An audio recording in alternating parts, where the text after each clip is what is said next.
하나님 아버지 감사합니다.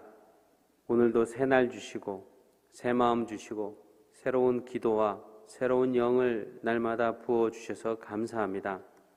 예수 그리스도 안에 있는 자의 삶에는 날마다 새로운 삶을 주시며 새로운 은혜와 영을 부어주시는 하나님이심을 저희가 믿고 신뢰합니다. 우리가 사는 세상이 늘 성령 충만하며 은혜가 충만하며 기쁨과 또 선한 열매들만 충만하면 참 좋겠지만 우리가 살아가는 현실 속에 존재하는 수많은 고통과 슬픔과 또 부조리와 또 우리가 이해할 수 없는 수많은 죄악들이 또 그 열매들이 우리의 삶을 가득히 채우고 있는 것을 보게 됩니다. 그때마다 죄가 넘쳐나는 곳에 주님의 은혜가 더욱더 넘치는 것을 경험케 해주셔서 여전히 하나님께서 모든 것들을 통치하시고 돌보시는 하나님이심을 깨닫게 해 주시옵소서. 우리의 시선을 우리가 맞닥뜨리는 죄와 또 인간의 죄성에 집중하는 것이 아니라 그 뒤에 여전히 우뚝 서 계신 하나님을 볼 수 있는 은혜를 갖게 하여 주시옵소서. 그래서 결코 우리 삶과 우리의 영혼 안에 쓴 마음이 아니라 상처받은 마음이 아니라 하나님으로부터는 은혜로 가득히 채워 주시옵소서. 여전히 우리의 삶을 주관하시며 이끌어 주시며 보호하시는 눈동자처럼 지켜주시는 하나님을 믿고 신뢰하며 예배 가운데 말씀하실 하나님을 앙망합니다. 예수님의 이름으로 기도했습니다. 아멘. 찬송가 528장 예수가 우리를 부르는 소리 함께 찬양하시겠습니다. 찬송가 528장입니다.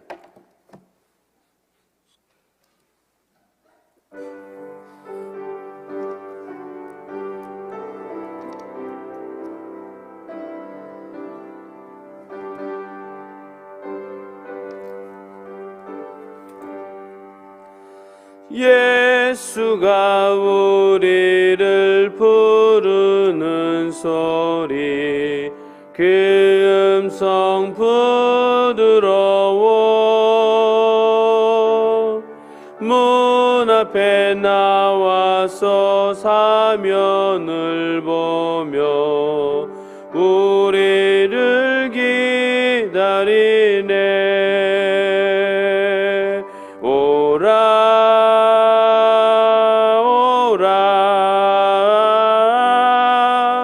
방황치 말고 오라. 죄 있는 자들아 이리로 오라. 주 예수 앞에 오라. 간절히 오라고 부르실 때에 우리는 지체하랴. 주님의 은혜를 왜 아니 받고 못 들은 채 하려나. 오라 오라. 방황치 말고 오라. 죄 있는 자들아 이리로 오라. 주 예수 앞에 오라. 세월이 살같이 빠르게 지나 쾌락이 끝이 나고 사망의 그늘이 너와 내 앞에 둘리며 가리우네. 오라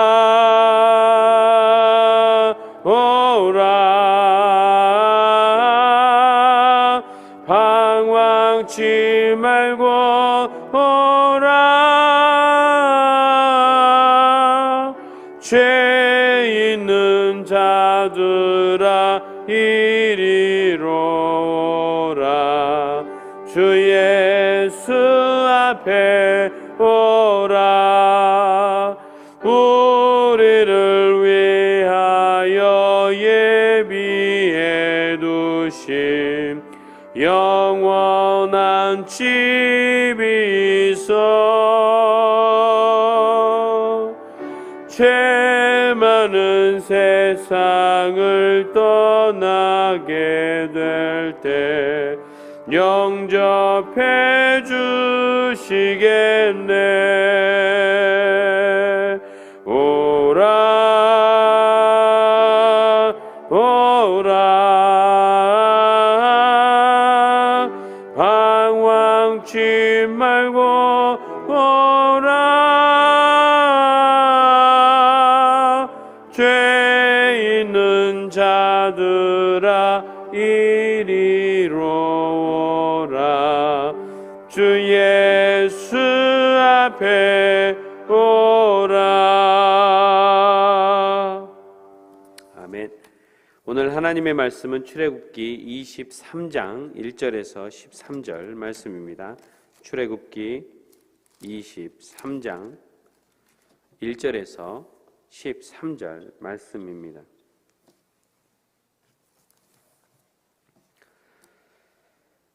너희는 근거 없는 말을 해서는 안 된다. 거짓 증언을 하여 죄인의 편을 들어서는 안 된다. 다수의 사람들이 잘못을 저지를 때에도 그들을 따라가서는 안 되며, 다수의 사람들이 정의를 굽게 하는 증언을 할 때에도 그들을 따라가서는 안 된다. 너희는 또한 가난한 사람의 송사라고 해서 치우쳐서 두둔해서도 안 된다. 너희는 원수의 소나 나귀가 길을 잃고 헤매는 것을 보거든 반드시 그것을 임자에게 돌려주어야 한다. 너희가 너희를 미워하는 사람의 나귀가 짐에 눌려서 쓰러진 것을 보거든 그것을 그대로 내버려 두지 말고 반드시 임자가 나귀를 일으켜 세우는 것을 도와주어야 한다. 너희는 가난한 사람의 송사라고 해서 그에게 불리한 판결을 내려서는 안 된다. 거짓 고발을 물리쳐라. 죄 없는 사람과 의로운 사람을 죽여서는 안 된다. 나는 악인을 의롭다고 하지 않기 때문이다. 너희는 뇌물을 받아서는 안 된다.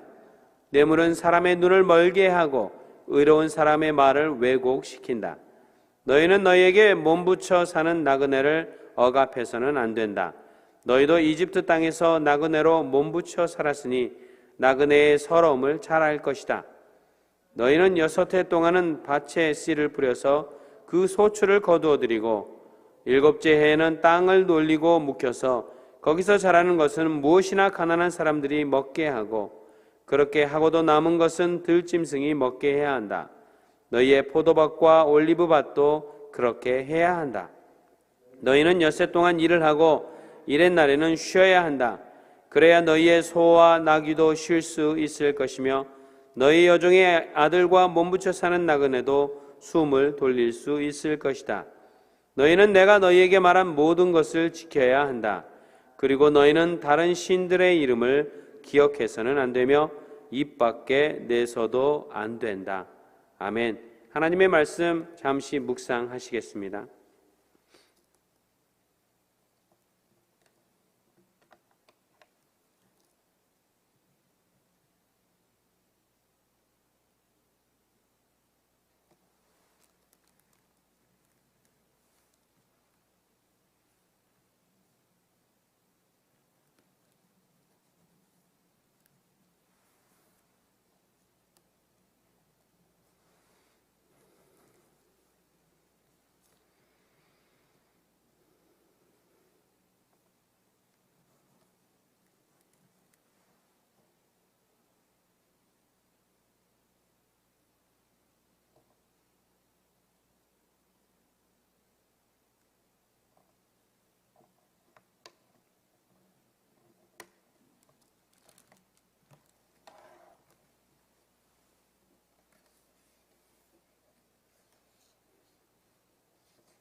제가 예수 그리스도를 나의 구주, 나의 하나님으로 만나게 된 계기가 있었습니다. 고등학교 입학하고 얼마 후에 교통사고를 좀 심하게 당했죠.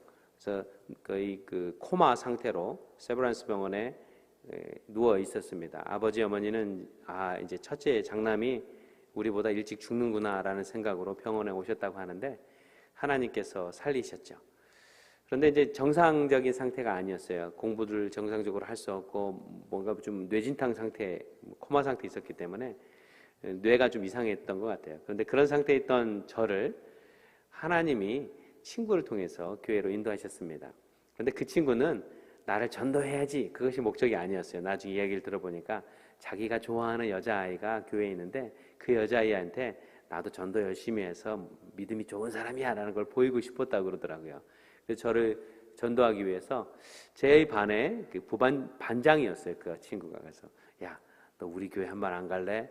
그래서 사당동에 살던 제가 봉천동 낙성대에 있는 이 서울 순복음교회에 출석을 하게 됐습니다. 감사하죠. 어린 시절에 지척에 교회가 그렇게 많았는데 주일마다 교회 종소리가 들렸지만 어느 누구도 저에게 와서 교회 한번 가실래요? 라고 전도한 사람이 없었어요. 희한하죠. 그 수많은 기독교인들 중에. 그런데 친구가 여자친구한테 잘 보이려고 우리 교회 한번 갈래 해서, 그런데 하나님이 그렇게 하셨던 것 같아요. 그렇게 해서 교회에 갔죠.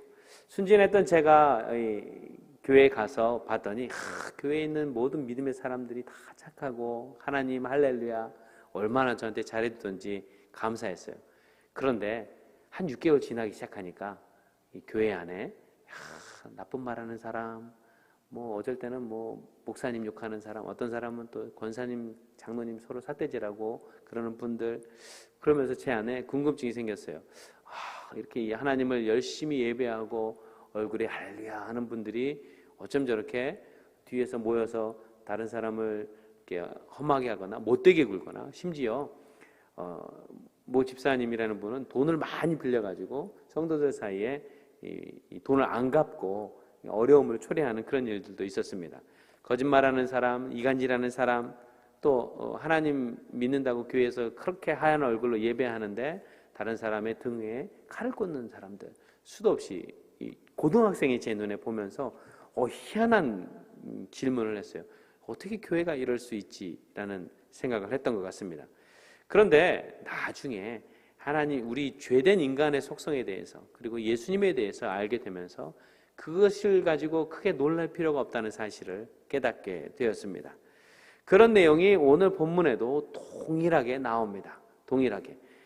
믿음의 사람들, 하나님의 법궤가 삶의 중심에 있었던 사람들, 하나님의 법궤가 눈앞에서 움직이는 것을 봤던 사람들, 그리고 그 움직이던 하나님의 법궤를 순종해서 따랐던 사람들, 만나와 메추라기가 날마다 공급되는 놀라운 기적을 직접 체험했던 사람들, 그리고 아예 그 기적이 일상이 되었던 사람들, 구름기둥과 불기둥이 앞서거니 뒤서거니 하며 그곳으로 보호를 받던 사람들, 우레와 같은 하나님의 음성을 직접 자신들의 두 귀로 듣고 하나님을 더욱더 경외하고 믿게 된 사람들, 이런 믿음의 사람들이 바로 광야 위의 이스라엘 백성들이었는데, 오늘 본문에 나온 하나님께서 주신 이거 하지 마, 이거 하지 마, 이거 하지 마라고 말했던 요 대상, 이거를 들은 대상이 바로 이스라엘 백성들이었다는 사실입니다.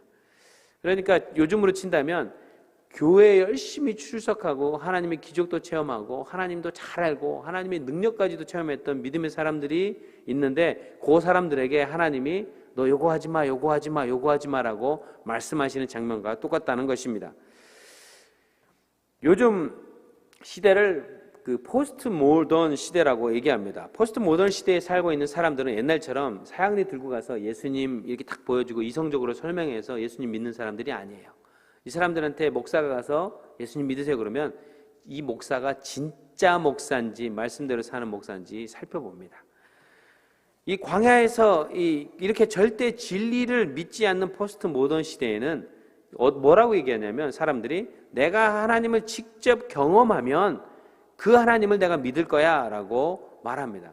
그러니까 내가 하나님의 진짜로 실제로 하나님을 경험하면 믿을 수 있을 것 같아라고 말하는 사람들이 수두룩하게 많아졌는데, 이런 사람들과 비교되게 오늘 본문에 나오는 광야에 살던 이스라엘 백성들은 정말로 자신의 눈앞에 자신들이 텐트 치고 있는 정중앙에 하나님께서 막 현현하고 임재하는 하나님의 법궤가 모셔진 지성소도 있었고, 그들의 삶의 정가운데 하나님께서 시시때때로 하나님의 임재를 불기둥으로, 구름기둥으로, 만나로, 메추라기로 돌을 딱 쳤더니 물이 콸콸콸 쏟아지는 엄청난 일들을 직접 눈으로 보고 경험하며 살던 그런 사람들이었어요. 그렇게까지 눈앞에 드러난 삶을 살면 이 포스트 모던 시대에 있는 사람이 내가 철저히 하나님 믿을 거야 하는 것처럼 이들도 정말 철저하게 믿을 거라고 상상할 수 있습니다.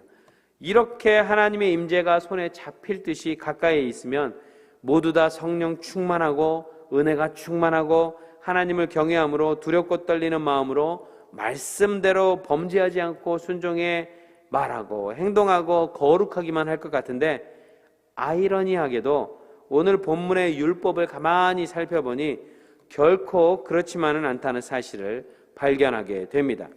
이렇게 하나님의 법궤 지척에서 믿음의 사람들이 모여 살던 그런 곳에도 오늘 본문에서 말하는 사람들의 죄성과 연약함이 존재하고 적나라하게 드러난다는 것입니다. 그러니 교회에서 이 서로 믿는 자들 사이에서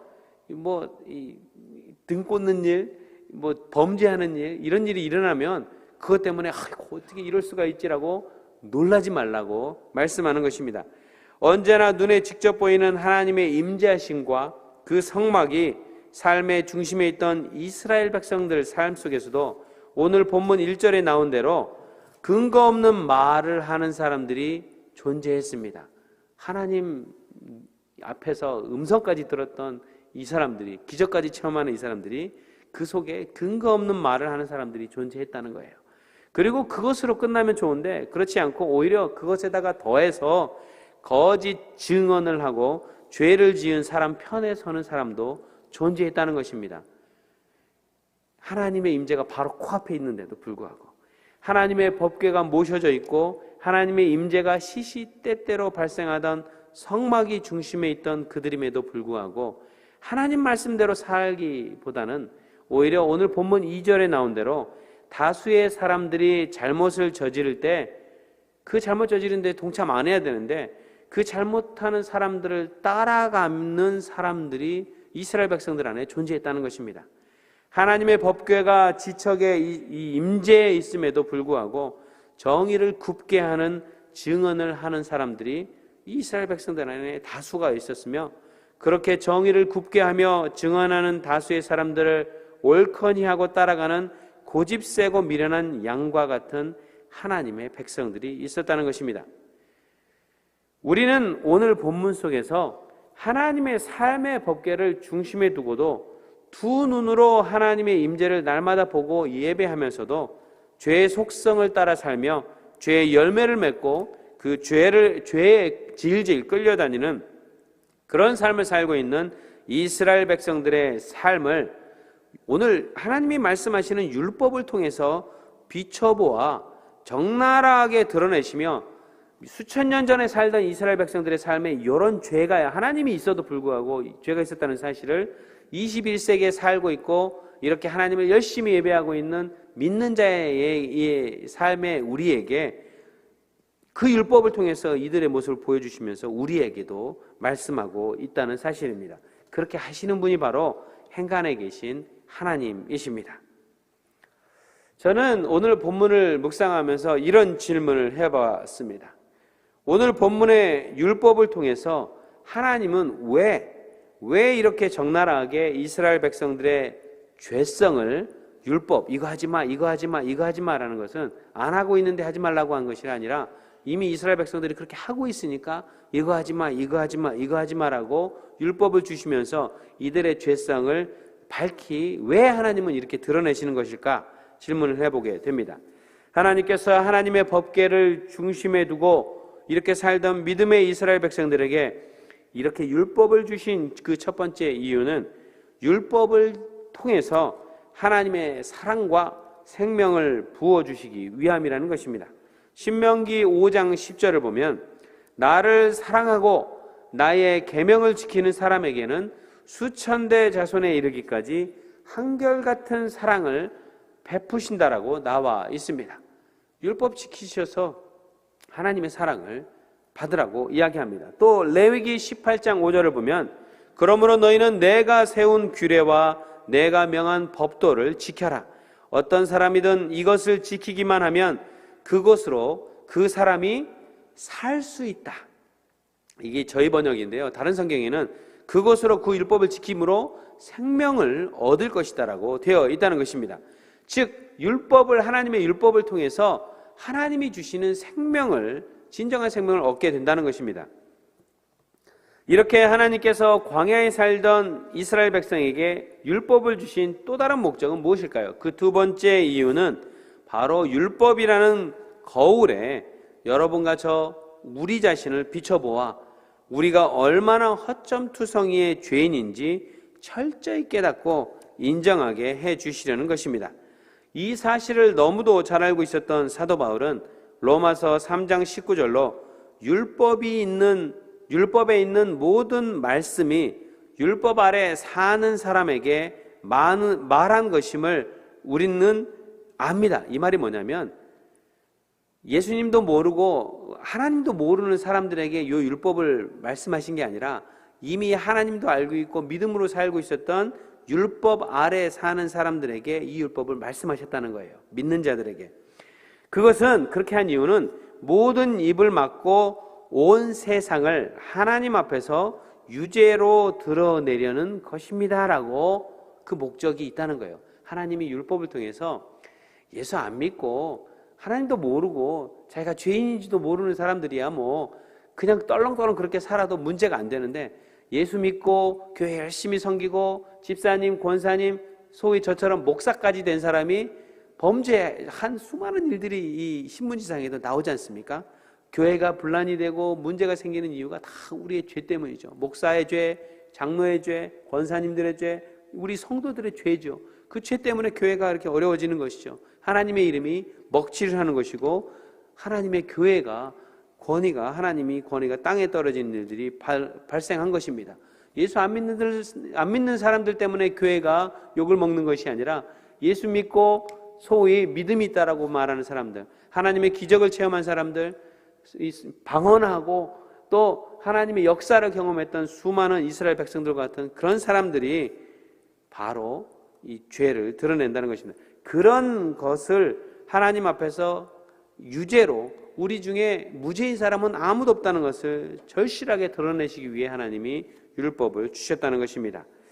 다시 본문으로 돌아와서 이렇게 하나님의 임재를 눈으로 직접 보고 경험하며 지척에서 살던 믿음의 백성들의 삶에 이렇게 하지 말라 하시며 율법을 주신 이유는 무엇일까요? 그 세 번째 이유는 그렇게 하지 말라고 하는 죄악된 것들을 이 믿음의 백성들은 자신들이 이 죄악들을 계속해서 저지르고 있다는 사실을 인식하지 못하고 있었다는 것입니다. 그 사실을 철저히 깨닫게 되더라도 자신들의 어떤 행위로도 노력으로도 능력으로도 율법을 완전하게 지킬 수 없다는 사실을 하나님이 깨닫게 하시려고 율법을 주셨다는 것입니다. 과연 그럴까요? 오늘 본문 3절부터 6절의 율법을 한번 살펴보겠습니다. 3절부터 6절까지 이런 율법이 나와 있어요. 너희는 또한 가난한 사람의 송사라고 해서 치우쳐서 두둔해서는 안 된다. 이 율법은요, 힘없고 가난한 사람이 어떤 송사에 휘말렸을 때 가난한 사람을 무시하고 힘있고 부자인 사람을 두둔하는 죄를 믿음의 사람들이 짓고 있었다는 사실을 밝히 보여줘요. 유전무죄, 무전유죄라는 말 아십니까? 여러분, 그리고 이왕이면 내 눈에 이뻐 보이고 내가 보기에 참 나한테 기분 좋은 사람이 있으면요, 이 사람이 잘못을 해도 덮고 갈 수 있습니다. 그런데 내 눈에 나하고 잘 안 맞고 이상하게 나하고 잘 안 맞고 내 말도 잘 안 듣는 것 같고 미운 사람이 있잖아요. 그 사람이 하면 조금만 잘못해도 믿고 더 문제를 삼을 수 있다는 사실입니다. 오늘 본문 4절과 5절의 율법을 보면 너희는 원수의 소나 나귀가 길을 잃고 헤매는 것을 보거든 반드시 그것을 임자에게 돌려주어야 한다. 너희가 너희를 미워하는 사람의 나귀가 짐에 눌려서 쓰러진 것을 보거든 그것을 그대로 내버려 두지 말고 반드시 임자가 나귀를 일으켜 세우는 것을 도와주어야 한다. 이 본문 말씀은 나와 원수된 사람이 미우냐, 원수니까 밉죠 당연히. 얼마나 밉겠어요. 꿈에도 나와 누워도 앉아도 생각이 나는 그 원수죠. 그런데 그 원수가 미운 걸로 끝나면 참 좋은데 그 원수가 가지고 있는 소와 말, 그 원수의 소와 말도 미워한다는 것입니다. 그게 바로 인간의 죄성이라는 것이에요. 원수의 소나 나귀가 길을 잃고 헤매는 것을 보고 그냥 아이고 저거 미운 원수의 소가 말이 어디 이렇게 돌아다니는구나 내버려 두어서 원수가 곤란하게 되고 아무 죄 없는 소나 나귀도 고통받게 만들고 싶어하는 인간의 죄성을 오늘 본문의 율법을 통해서 드러내 준다는 것입니다. 그런데 이런 인간의 죄성이 수천 년 전에 광야에 살고 있었던 이스라엘 백성들에게만 있었던 것이 아니라 지금 21세기를 살고 있는 여러분과 제 마음에도 있다는 거예요. 저는요 아내랑 매일 저녁이 되면 그날 하루의 일을 복귀하면서 나눠요. 뭐 이런 일이 있었고 내 마음에는 이런 분노가, 이런 슬픔이, 이런 그 거절감이, 뭐 이런 마음이 나한테 오늘 들었어.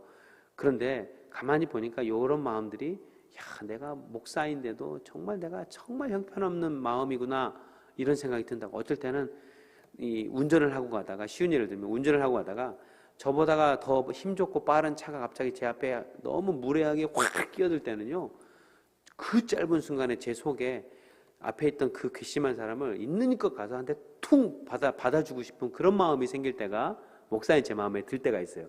괘씸하잖아요. 왜 이렇게 나를 놀래게 해서 저런 식으로 운전을 할까? 그런 마음이 드는 거예요.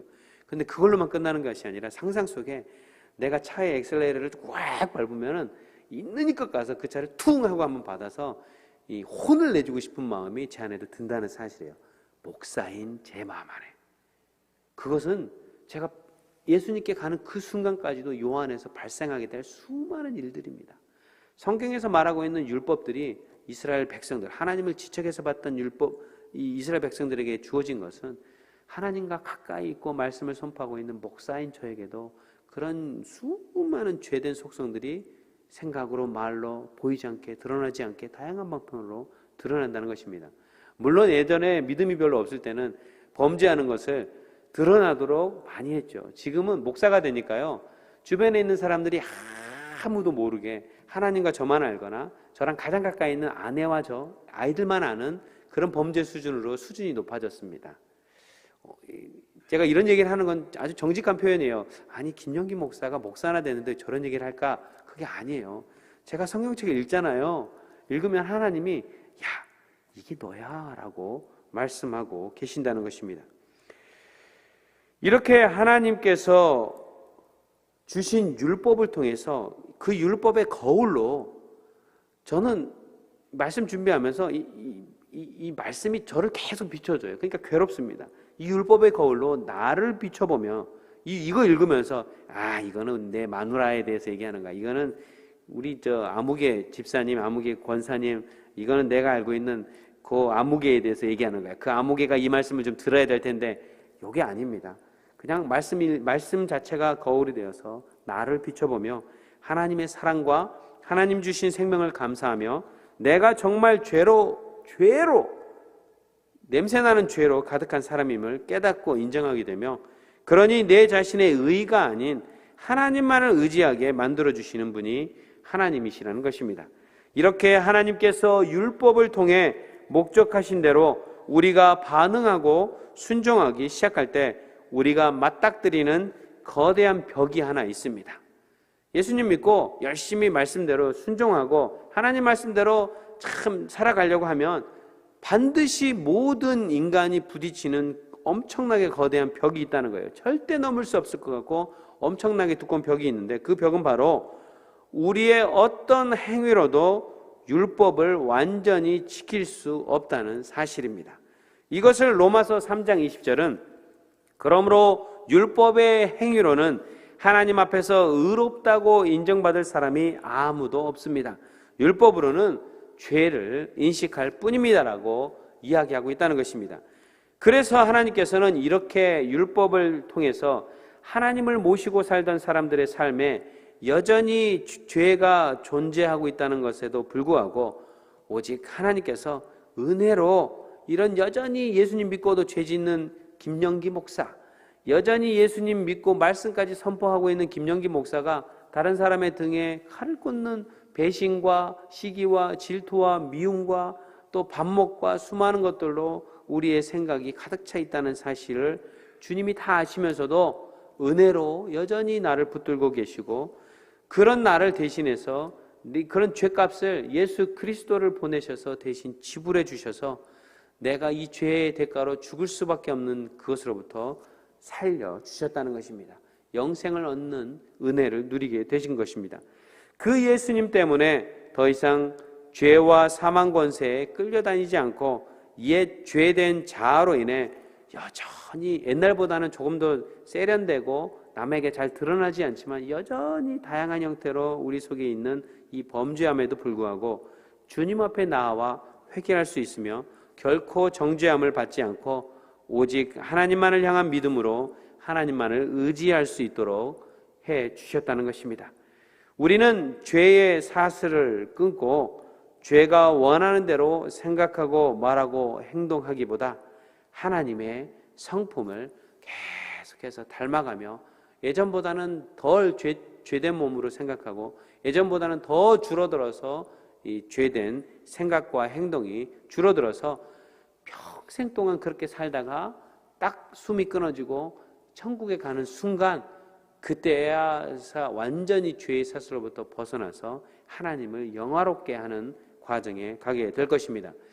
그러니 말씀을 마치겠습니다. 혹시 장로님, 권사님, 또 혹시 인터넷으로 이 설교를 듣게 될 목사님, 또 우리 동료 목사님들, 어깨 힘주지 마십시오. 다 압니다. 여러분 속에 음란함, 거짓, 시기, 질투, 하나님보다 앞서서 하나님은 이렇게 얘기하시는데 이렇게 일 저지르고, 하나님은 모두를 이뻐하라고 그랬는데 편애, 갈름, 겉으로 드러나지 않지만 속에서는 이미 이 사람 저 사람 다 갈라놓고 있는 이런 죄, 수많은 죄, 그리고 살인하고 싶은 마음, 하나님과 상관없는 수많은 것으로 여러분 속이 가득 차 있다는 사실을 저는 율법으로 저를 비춰보니까 알 것 같아요.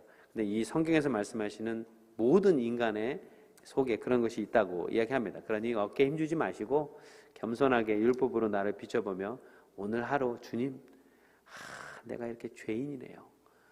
내가 공부로, 학위로, 돈으로, 또 교회에서 직분으로 여전히 옷을 입고 있지만 나는 여전히 예수님이 필요한 죄인이네요. 아내에게 죄인이고 남편에게 죄인이고 자녀들에게 죄인이며 직장에서 교회에서도 여전히 모양과 형태는 다르지만 그 경중은 다르지만 여전히 죄 가운데 있는 죄인입니다.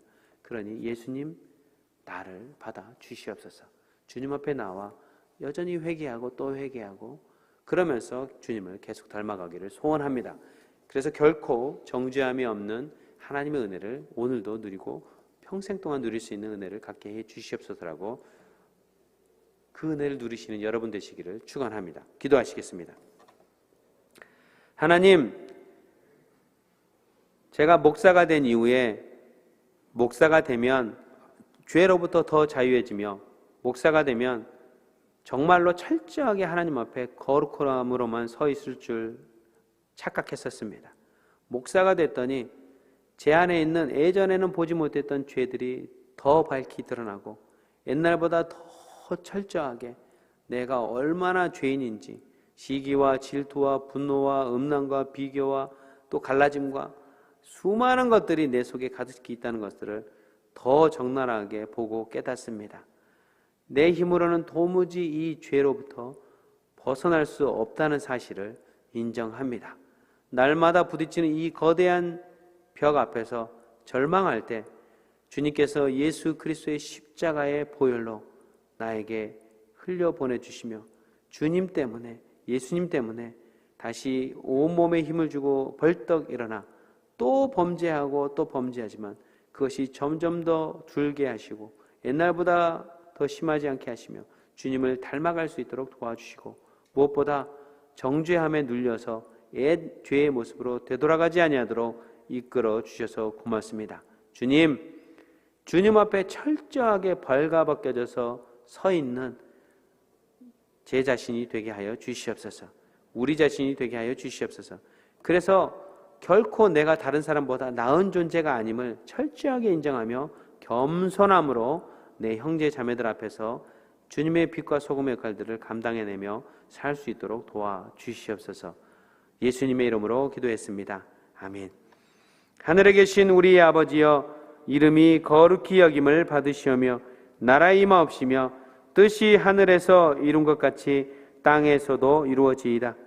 오늘날 우리에게 일용할 양식을 주옵시고 우리가 우리에게 죄 지은 자를 사하여 준 것 같이 우리 죄를 사하여 주옵시고 우리를 시험에 들게 하지 마옵시고 다만 악에서 구하옵소서. 내게 나라와 권세와 영광이 아버지께 영원히 있사옵나이다. 아멘.